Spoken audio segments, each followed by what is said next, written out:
చిన్నగా ఉన్నప్పటి నుంచి రాజకీయంలో ఇంట్రెస్ట్ లేదు. ఆయన బిజినెస్ చేసుకున్నాడు. సిటీలో ఎడ్యుకేషన్ అయిపోయినాడు, బిజినెస్ చేసుకున్నాడు. ఓ ఊర్లో కావాలని మా ఊర్లో ఒక పంచాయతీ, గ్రామంలో పంచాయతీ లెవెల్ గా వచ్చి ఊర్లో ఇది తగాదాలు వద్దు, ఇలానే సర్పంచ్ చేసుకుంటే డెవలప్ అవుతుంది అనే ఉద్దేశంతో ఆయన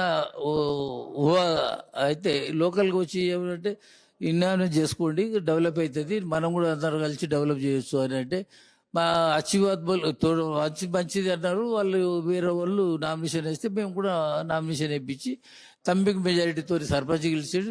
10 వార్డులు ఉంటే 10 వార్డులు కూడా మేము గెలిచాము. అప్పటి నుంచి రాజకీయంలో ఆయన కొద్దిగా ఇంట్రెస్ట్, అరే ఊరికి చేస్తేనే డెవలప్ అవుతుంది, మండలి కూడా డెవలప్ చేయడానికి వీలు ఉంటుంది అని ఆ లెవెల్గా వచ్చింది ఆయనకు ఉద్దేశం. రాజకీయంలో రావాలనే ఉద్దేశం లేదు మొదటి నుంచి కూడా. తర్వాత అది అయినాక ఈ జెడ్పీటీసీ మిడ్జిల్ జెడ్పీటీసీ ఖాళీ ఉన్నది, జెడ్పీటీసీ కాంటెస్ట్ చేసిండు, ఇండిపెండెంట్గా కాంటెస్ట్ చేసిండు, గెలిచిండు.